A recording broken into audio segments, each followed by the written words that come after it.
Ma'asyiral hadirin, jamaah salat subuh Masjid Baitur Rahman yang dimuliakan oleh Allah Subhanahu wa taala. Syukur alhamdulillah di subuh hari Sabtu ini kembali kita dipertemukan oleh Allah Subhanahu wa taala dalam kondisi sehat wal afiat.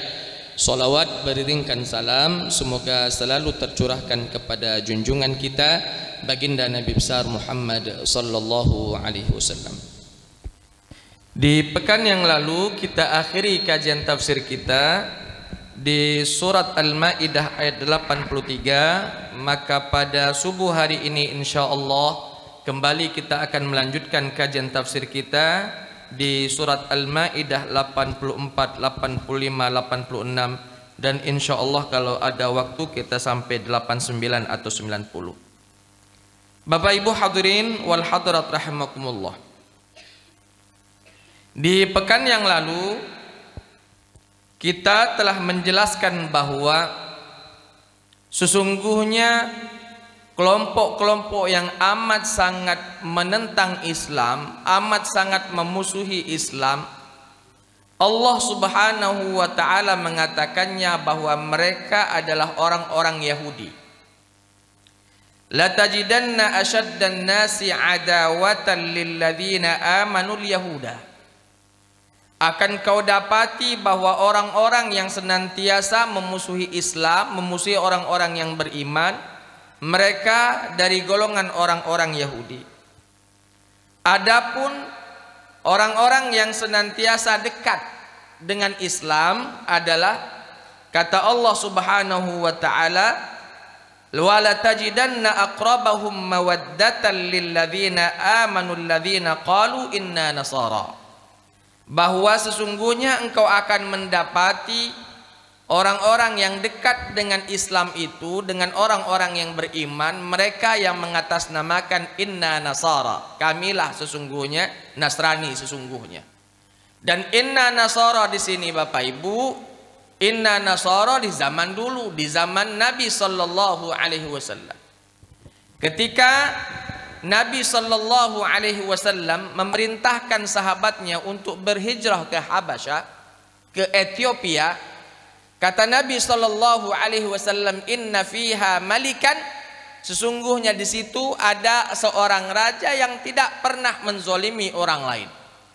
Raja tersebut dikenal dengan nama Raja An-Najasyi.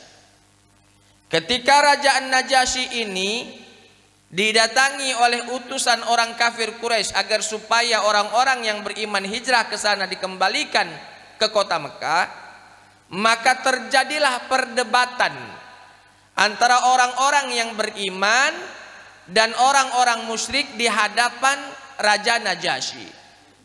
Sehingga orang-orang kafir Quraisy menghina atau menuduh bahwa Islam menjelek-jelekkan Bunda Maria, juga menjelek-jelekkan Nabi Isa alaihissalam.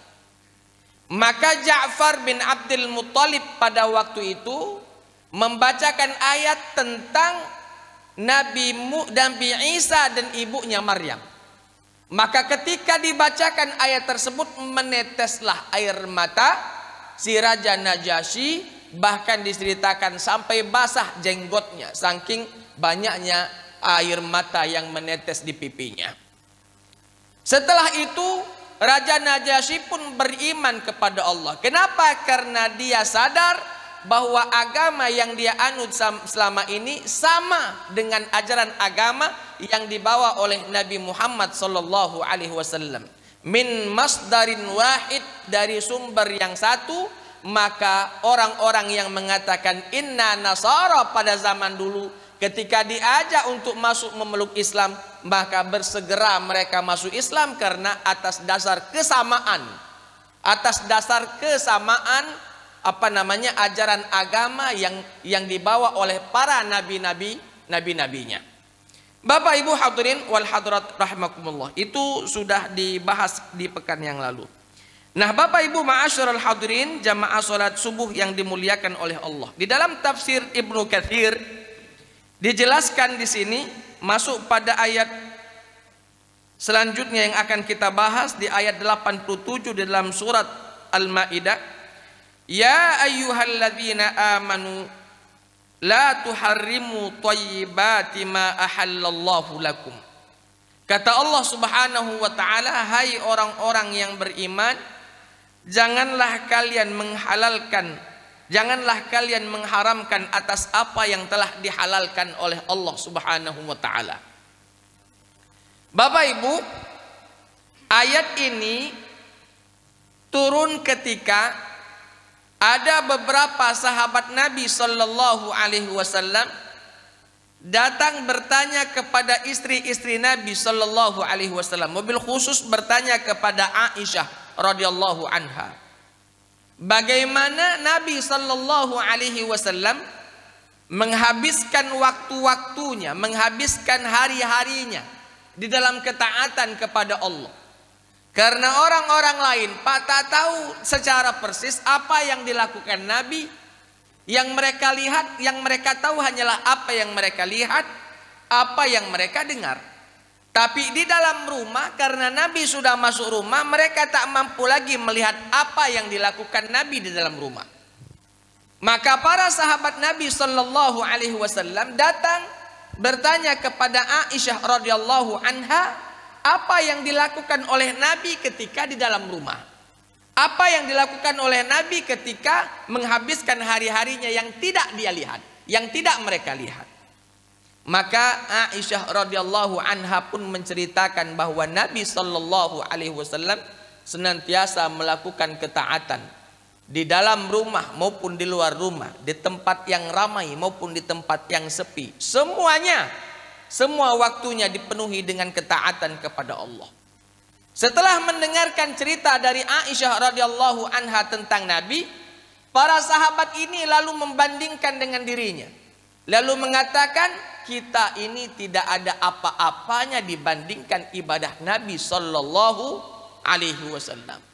Maka mereka mengatakan, mulai hari ini aku tak kemakan lemak, basuk itu. Nak puasa terus. Mulai hari ini siangnya aku nak puasa terus sampai mati.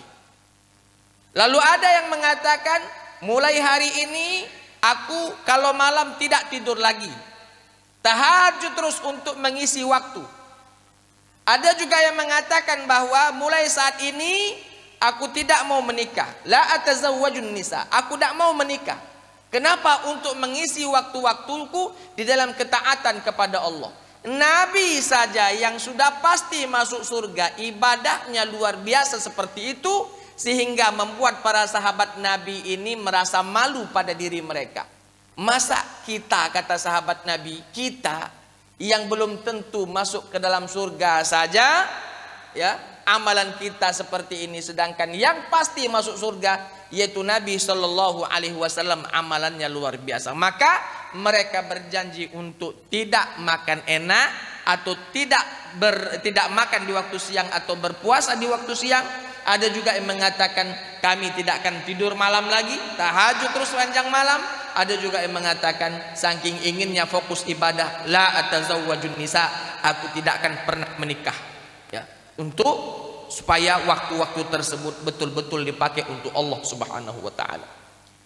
Nah, Bapak Ibu, ketika Nabi sallallahu alaihi wasallam mengetahui perihal tersebut, Nabi sallallahu alaihi wasallam memanggil sahabat-sahabatnya tadi, 3 sahabatnya tadi. Lalu bertanya, meng-cross check kepada mereka.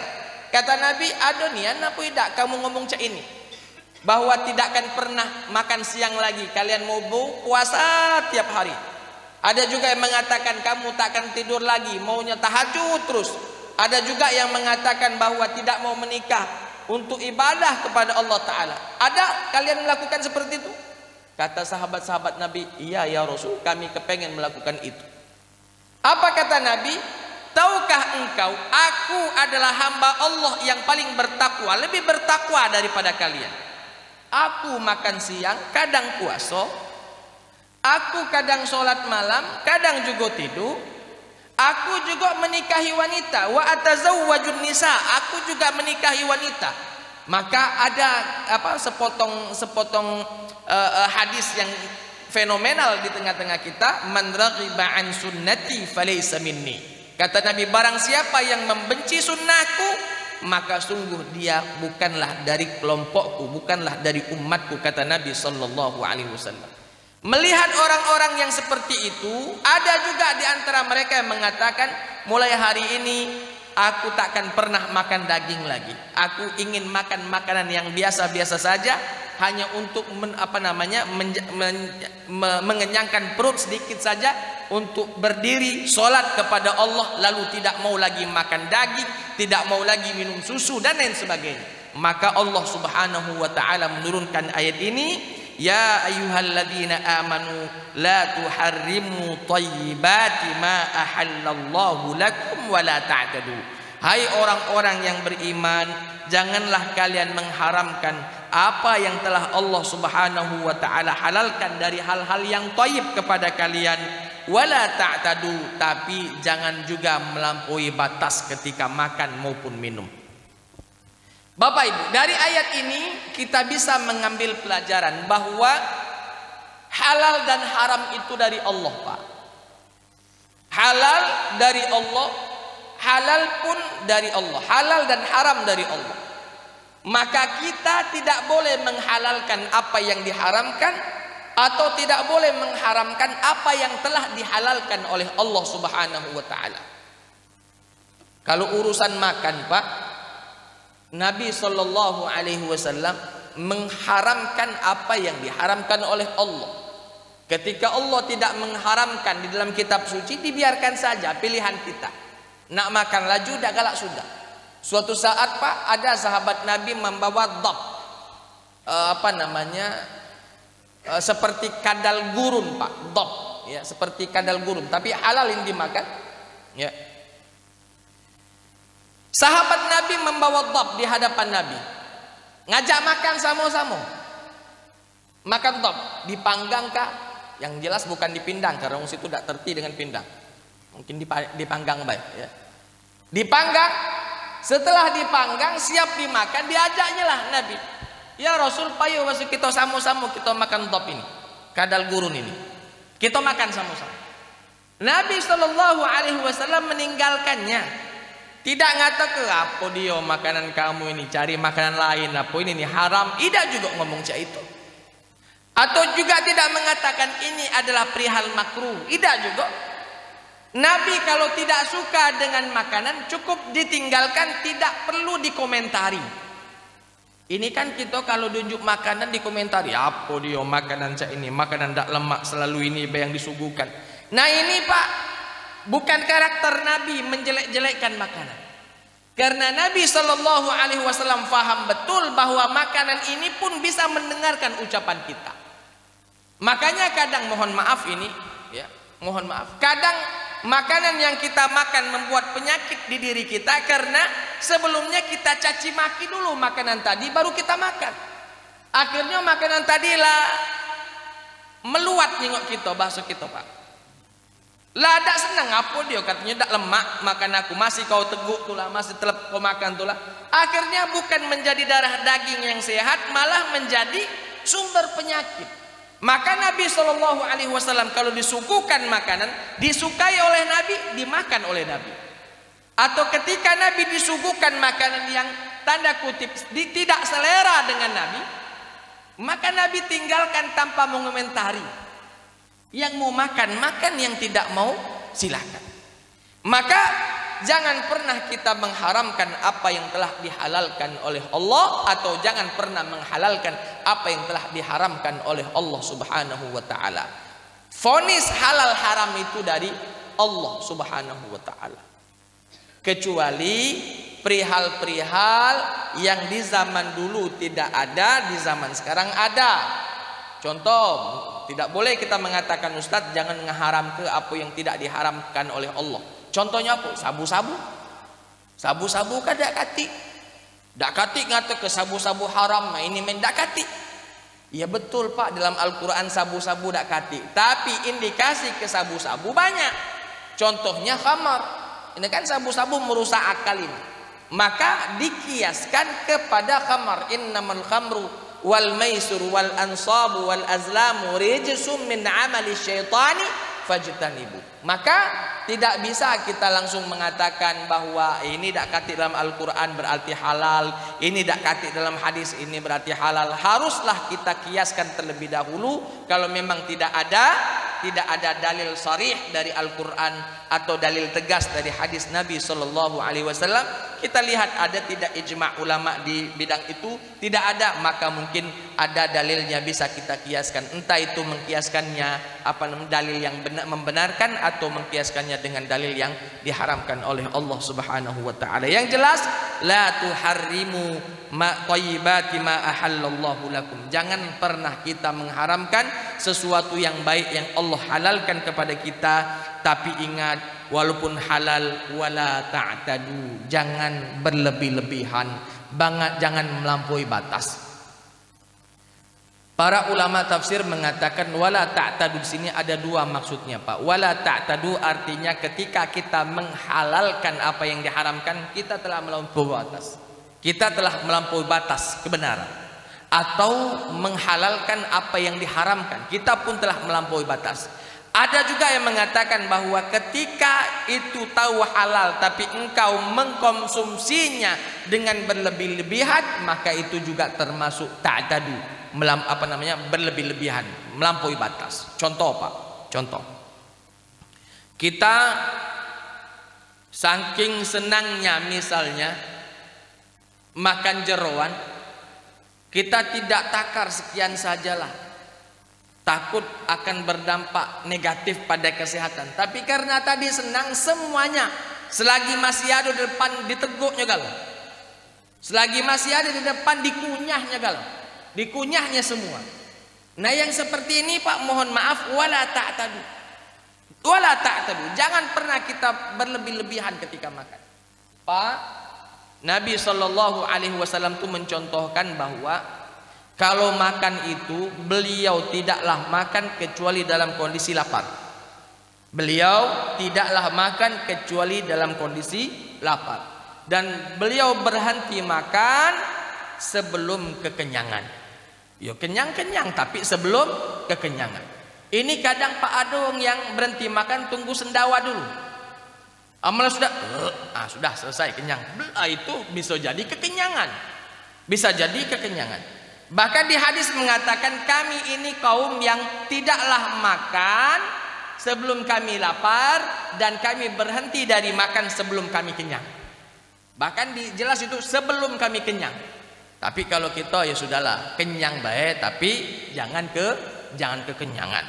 Karena kalau kekenyangan, Pak, badan sakit-sakitan, nak tegaklah susah, perut sakit, kepala pening, mata ngantuk. Iyalah gal. Ya.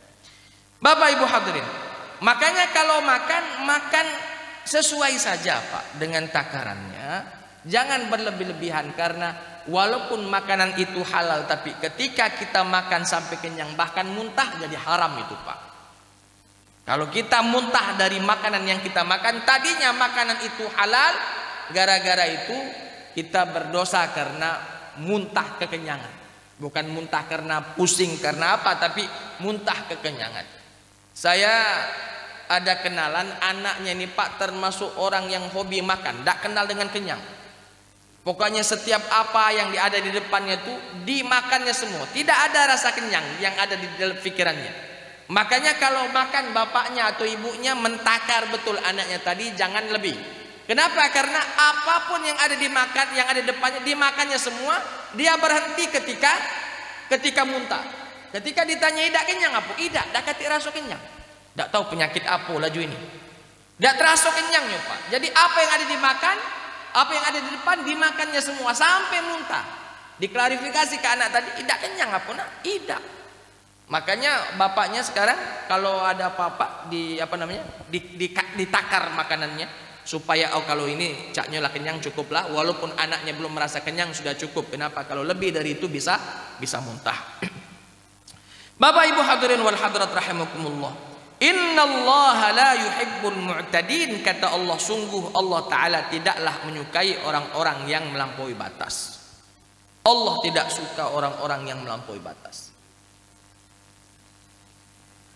Contoh, Pak, Saking taatnya seseorang sepanjang tahun puasa terus. Tidak jadi. Setaat-taatnya kamu silahkan berpuasa, tapi ketika waktu-waktunya dilarang puasa, jangan puasa. Ada setidaknya waktu yang dilarang berpuasa pertama di tanggal 1 Syawal. Ini saking taatnya 1 Syawal lagi puasa nih. Ini melampaui batas. Tanggal 10 Zulhijjah. 10 Zulhijjah. Dia masih puasa. Yang ini walaupun setaat-taatnya orang kalau mau tanggal 10 Zulhijjah mau puasa, tidak boleh. Begitu juga ayyamut tasyrik 11, 12, 13. Stoplah dulu. Yakinlah bahwa apa yang Allah sudah atur itulah terbaik untuk kita. Jangan sudahlah. Pokoknya setiap hari aku nak puasa, nak hari apa baik puasa terus. Itu melampaui batas, walaupun melampaui batas dalam ketaatan, tapi bukan taat lagi, itu jadi maksiat. Kenapa? Karena Nabi melarangnya, kita masih saja melakukannya. Bapak Ibu hadirin wal hadirat rahimakumullah, wala ta'tadu innallaha la yuhibbul mu'tadin. Wa kulu mimma razaqakumullahu halalan thayyiba. Kata Allah, makanlah atas apa yang telah Allah Subhanahu wa ta'ala berikan, rizkikan kepada kalian, halalan thayyiba, makanan yang halal dan makanan yang thayyib. Makanan yang halal ini Pak, halal dari sisi syariat. Halal dari sisi syariat. Mungkin dari sisi bentuknya dak lemak dijingok, tapi kalau memang itu halal tetap halal. Maka halalan boleh, kalau lagi halal silakan. Kalau halal yang kita lihat silakan, mau dimakan silakan. Dan yang kedua thayyiba. Thayyiba di sini para ulama mengatakan thayyiban artinya yang baik. Baik untuk dimakan, memiliki gizi-gizi yang cukup, lalu baik untuk tubuh kita Pak. Karena kalau halal sudah selesai semuanya, kalau memang halal memang boleh dimakan. Tapi kalau thayyiban ini Pak, kadang tergantung kita masing-masing. Kadang thayyib untuk si A tapi tidak thayyib untuk si B. Apa contohnya Pak? Contohnya, si A ini sehat walafiat, tidak ada pantangan. Si B inilah banyak pantangan. Si B ini anggap saja darah tinggi, apalagi kolesterol tinggi, kena gula pula, asli campur galo-galo sudah. Ya. Yang A mau makan apa saja karena tidak ada pantangan selain yang dimakan halal, insya Allah yang dimakan thayyib. Tapi yang kedua ini Pak, dia harus betul-betul lihat selain yang dia makan ini halal, harus juga thayyib untuk dirinya. Ini aku karena darah tinggi berarti tidak boleh makan ini. Walaupun halalan thayyiban untuk yang lain, tapi halal untuk kita, tidak thayyib untuk kita. Kita misalnya terkena kolesterol tinggi. Tinggi kolesterol kita misalnya. Jangan makan udang misalnya, jangan makan kepiting, jangan makan yang menaikkan kolesterol. Mungkin memang halal itu thayyib untuk orang lain, tapi tidak thayyib untuk kita. Kita makan selesai, rumah sakit pokoknya, naik kolesterol kamu. Nah ini Allah Ta'ala memerintahkan kita untuk makan makanan yang halalan thayyiban. Halal secara syariat, halal boleh dimakan, bukan haram. Dan juga diperhatikan kethayyibannya, kebaikan makanan itu di dalam nutrisi-nutrisinya, dan begitu juga cocok tidak makanan itu untuk kita makan. Karena ada orang yang memakan sesuatu alergi dia Pak, gatal-gatal kulitnya, ruam kulitnya atau memerah kulitnya dan lain sebagainya, berarti makanan itu halal, tidak thayyib untuk orang tersebut. Maka harus diperhatikan betul. Allah Ta'ala mengatakan wa kulu mimma razaqakumullahu, dan makanlah apa yang telah Allah Subhanahu wa Ta'ala berikan kepada kalian, halalan thayyiban, dengan cara yang halal dan dengan cara yang thayyib. Para ulama mengatakan thayyiban kalau halal sudah. Kalau thayyiban ini Pak, selain makanan itu baik gizinya untuk yang memakannya, Para ulama juga memasukkan tata caranya kita memakannya haruslah thayyib. Contoh. Oke, makan pisang goreng halal thayyib. Tapi kita memakan pisang goreng menggunakan tangan kiri, Pak.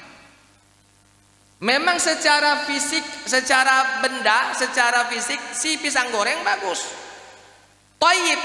Tapi secara cara memakannya tidak thayyib. Kenapa? Karena kita mengambilnya dan memakannya menggunakan tangan kiri, bahkan makan sambil berdiri.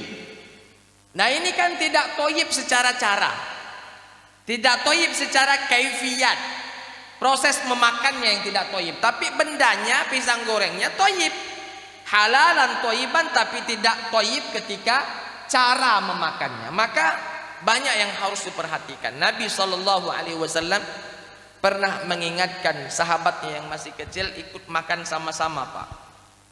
Nabi mengatakan, ya ulam samillah. Nah, kalau kau makan, sebelum kau makan samillah, mengucapkan bismillah. Kalau baca doa yang lain, Allahumma barik lana fima razaqtana wa qina adzabannar, lajulah. Tapi minimal mengucapkan bismillah, samillah. Wa kul biyaminik, kata Nabi. Nah, sudah bismillah, makan pakai tangan kanan. Wa kul mimma yalik, dan makanlah apa yang ada di sekitarmu. Jangan segala punya wong diambil juga lo, kiri kanan depan belakang, ponyos lagi masih ada dimakan juga lo. Tidak. Yang dicontohkan oleh Nabi, wa kul mimma yalika, makanlah apa yang ada di hadapanmu. Makanlah apa yang ada di hadapanmu. Maksudnya kalau sudah habis di sini sudah, jangan ke sana. Tapi ini aku tidak nyinggung age makanan makan pempek laju habis di sini laju tak galak ngambil yang lain. Ya.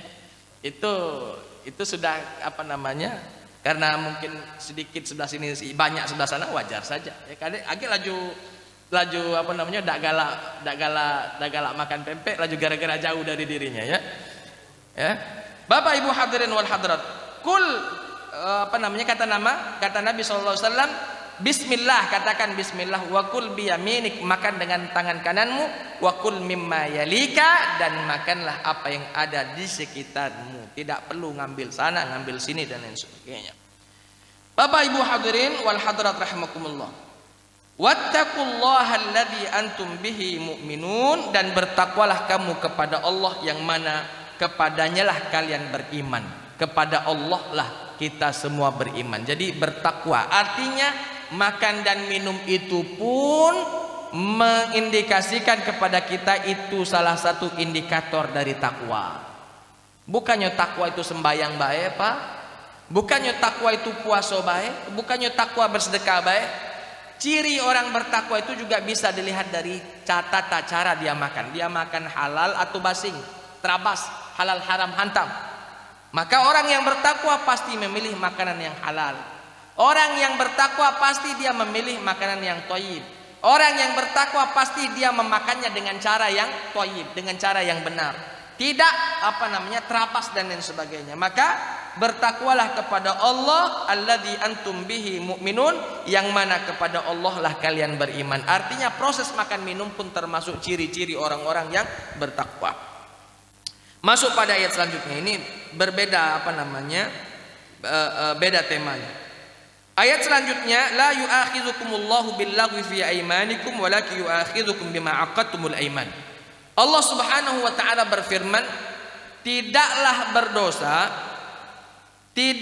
berdosa apabila orang-orang itu mengatakan sumpah tapi niatnya bukan niat sumpah.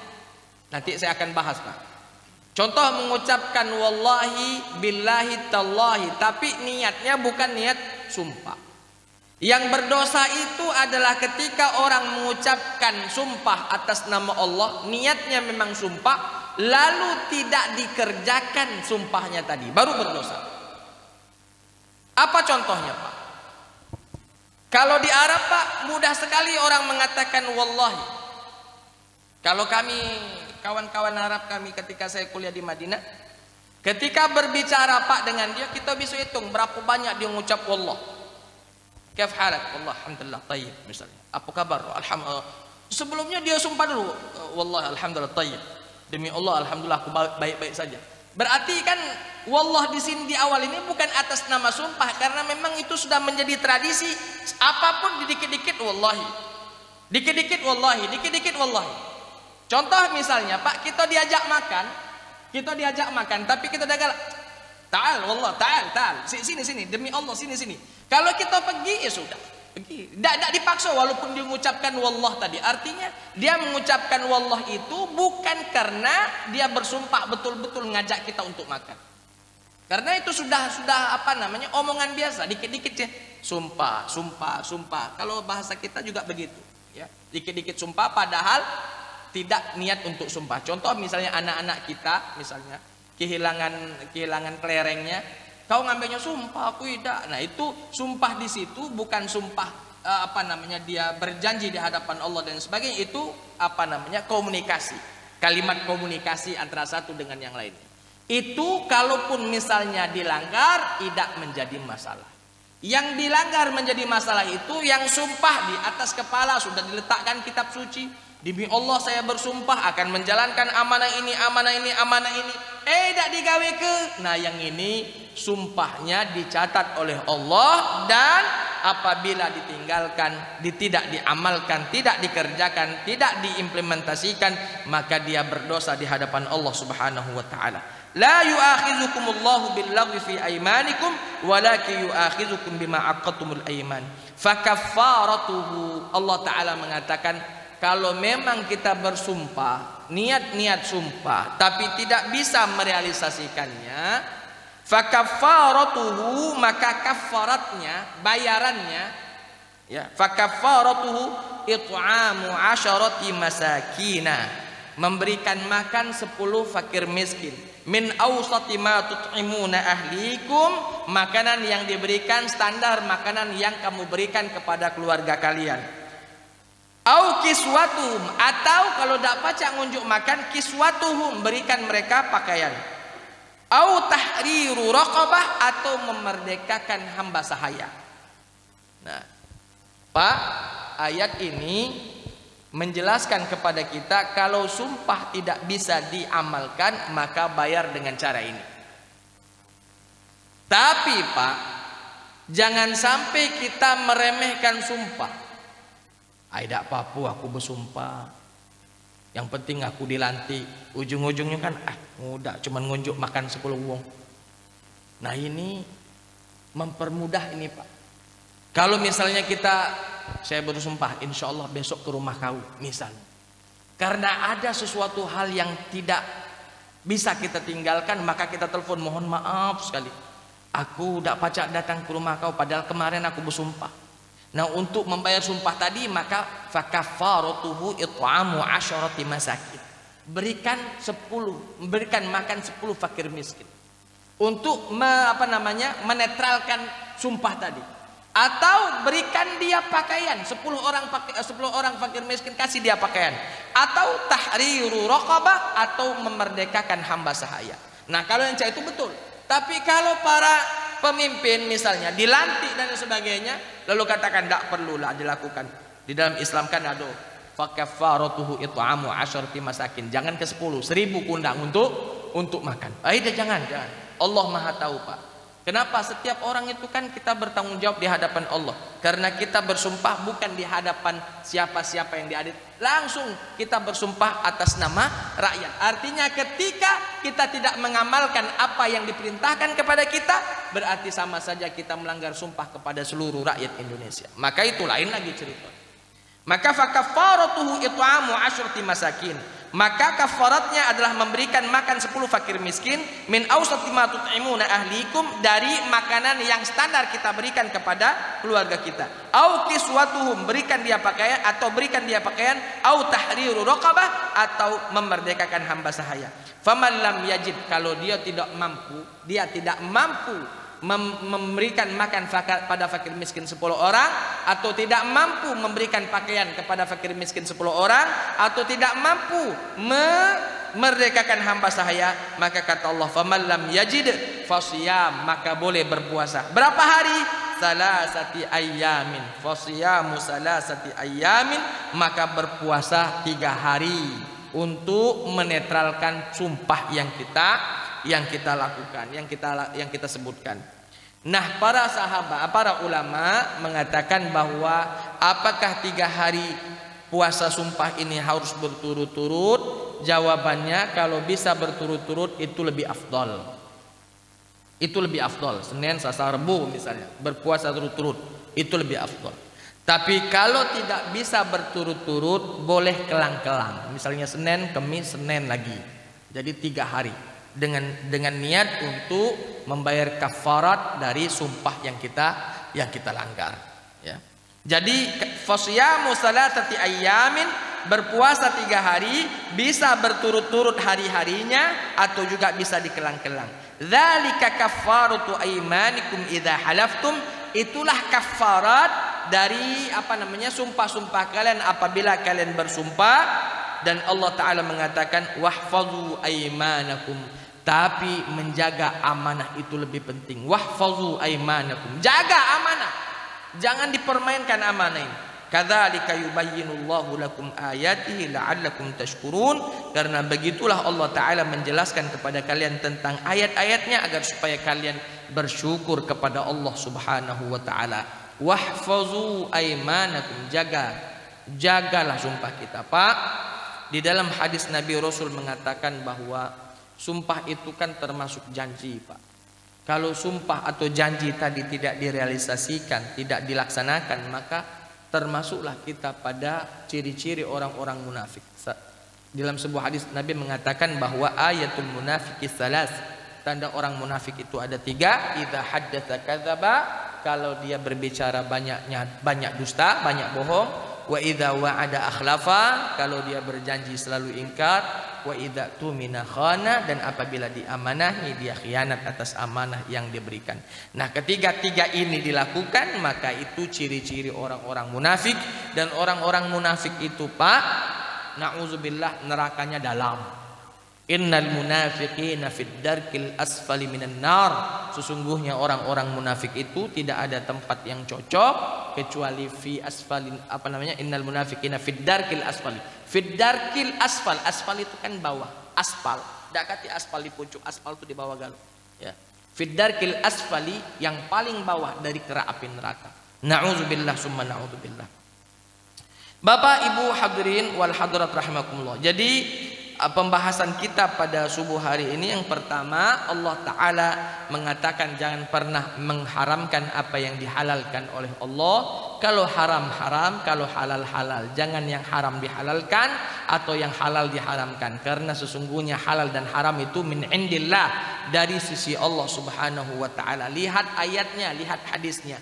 Kalau tidak ada ayatnya, tidak ada hadisnya, coba lihat ijma' ulama di situ. Kalau ijma' ulama, pasti ijma'nya atas dasar qiyas. Kalau tidak ada tidak ada dalil dari Al-Quran dan Sunnah, maka mereka mencari dalil yang cocok untuk perihal tersebut sehingga memutuskan apakah itu halal atau apakah itu haram. Itu perihal pertama. Yang kedua, Allah Ta'ala perintahkan kita untuk memakan makanan yang halalan thayyiban.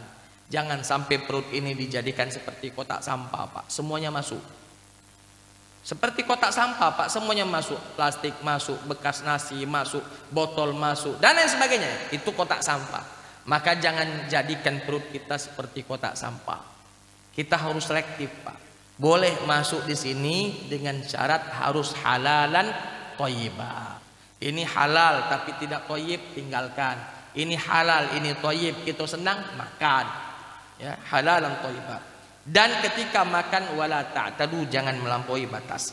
Yang ketiga yang kita bahas pada subuh hari ini, bahwa sesungguhnya Allah Subhanahu wa Ta'ala tidaklah menyiksa orang-orang yang mengucapkan sumpah tapi niatnya bukan niat sumpah seperti yang saya bahas tadi, tapi yang akan dibalas oleh Allah, yang akan diberi sanksi oleh Allah adalah orang-orang yang niatnya betul-betul bersumpah atas nama Allah tapi dia langgar sumpah tersebut. Seandainya pun ada orang yang bersumpah tapi tidak mampu menjalankan sumpahnya, maka boleh dia mengkafarat, membayar sumpah tersebut dengan cara memberikan fakir miskin 10 fakir miskin makan, atau dengan cara memberikan pakaian kepada 10 fakir miskin, atau dengan cara kita membebaskan hamba sahaya. Kalau memang itu semua tidak bisa, boleh dengan cara berpuasa 3 hari. Boleh berpuasa 3 hari itu berturut-turut, atau bisa juga dikelang. Karena sesungguhnya ya Allah Subhanahu wa taala mengatakan bahwa itulah tata cara kita untuk untuk menetralkan sumpah kita. Tapi Allah taala juga memerintahkan wahfazu aimanakum, jaga amanah yang diamanahkan, jaga sumpah yang kalian lakukan, jangan sembarang bersumpah. Kalaupun bersumpah bisa dikerjakan, maka kerjakan. Maka kata Allah, itulah tata cara atau begitulah ayat-ayat Allah tetangkan kepada kita untuk menjelaskan bagaimana kita cara bersumpah, bagaimana cari makan dan sebagainya, la'allakum tashkurun, agar supaya kita betul-betul menjadi hamba yang bersyukur kepada Allah Subhanahu wa taala. Sudah jam 6 lewat, belum sesi tanya jawab. Saya kira itu saja yang bisa saya sampaikan pada subuh hari ini sampai ayat 89 dalam surat Al-Maidah. Mudah-mudahan ada manfaatnya. Di pekan-pekan yang akan datang kita akan lanjutkan kembali di ayat selanjutnya.